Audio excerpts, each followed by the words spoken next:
जय श्री राम आप सभी को।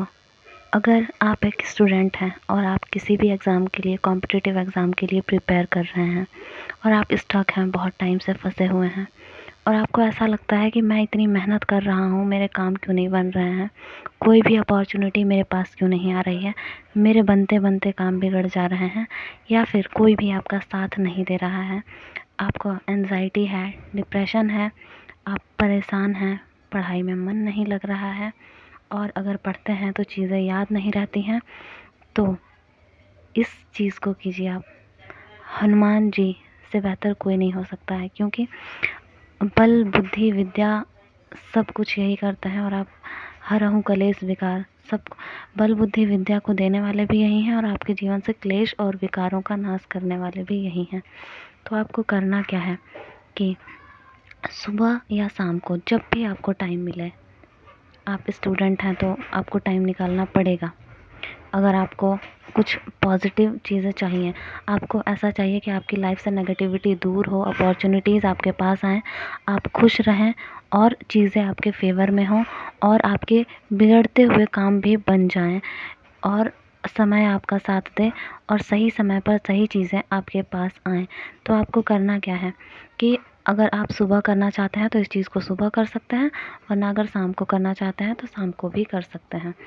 आप हनुमान चालीसा का संकल्प लेंगे मंगलवार को या फिर शनिवार को। आपको हनुमान जी के सामने बैठना है और संकल्प लेना है कि मैं 7 दिन का हनुमान चालीसा का संकल्प ले रही हूँ या ले रहा हूँ, जो भी आप हैं। आप वहाँ पे लीजिए और उनको बताइए कि आपकी लाइफ में क्या प्रॉब्लम चल रही है, किन चीज़ों से आप टैकल कर रहे हैं। आपको मतलब जो भी है, पढ़ाई में मन नहीं लग रहा है आप, या फिर बहुत ज़्यादा नेगेटिविटी है माइंड में, उस चीज़ को ओवर थिंकिंग चल रही है, जो भी प्रॉब्लम है बताइए। और उसके बाद हनुमान चालीसा पढ़नी है आपको और ऐसे पढ़िए, ऐसा नहीं कि कहीं भागना है, जल्दी जल्दी में पढ़ लिया 2 मिनट के अंदर।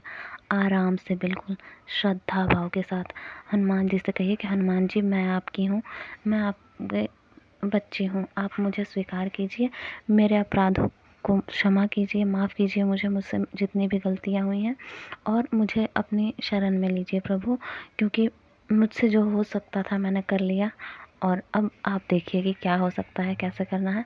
हनुमान चालीसा का पाठ कीजिए, आपको जितनी बार करना है, 1, 3, 5, 7 जितनी बार।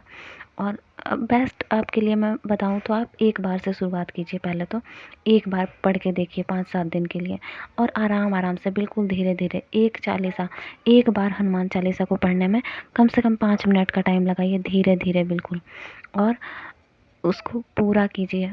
उसके बाद आप राम नाम का जाप कीजिए और एक मंत्र मैं बता रही हूँ, हनुमते सदा सहायते, हनुमते सदा सहायते। आपको इस मंत्र का जाप करना है, 108 बार आप कर सकते हैं या फिर ओम हन हनुमते नमः का भी जाप कर सकते हैं। ये 2 मंत्र हैं।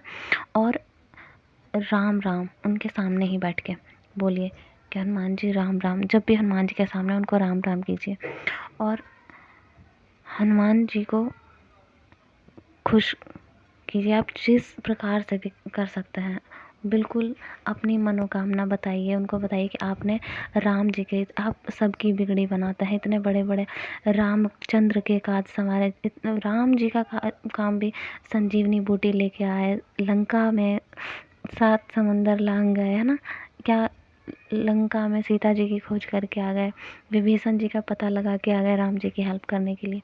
इतने बड़े बड़े काम कर सकते हैं, अष्ट सिद्धि नवनिधि के दाता है हनुमान जी, है ना, सब कार्य को करने वाले हैं। तो क्या आपके इतने छोटे काम नहीं करेंगे? आपको सफलता दिलवाना नहीं आता उनको? उनको सब कुछ आता है। दिल से जाइए, मांगिए उनसे हक से बिल्कुल, कि अगर आप मुझे नहीं देंगे तो किसे देंगे, आप मेरे हैं और आपको देना पड़ेगा, क्योंकि एक पिता का कार्य होता है अपने पुत्र पुत्री के लिए, मतलब जैसे एक पिता की संपत्ति पे अपने बच्चों का अधिकार होता है ना, वैसे ही भगवान से अपने अधिकार मांगा कीजिए। भगवान के पास बैठ के आपको दुनिया से लड़ने की ज़रूरत नहीं पड़ेगी। और देखिए कैसे धीरे धीरे और ना माइनर चेंजेस को भी इन 7 दिनों में नोटिस करना है कि क्या छोटी बड़ी चीज़ें ऐसी हुई जो जिससे मेरी लाइफ में इम्प्रूवमेंट आया है। और भगवान को धूप दीप जला के नैवेद्य जो भी आप प्रसाद चढ़ाना चाहते हैं उनको भोग अर्पण कीजिए और खुश रहिए बहुत ज़्यादा। ये करके देखिए, ज़रूर इम्प्रूवमेंट आएगा। जय श्री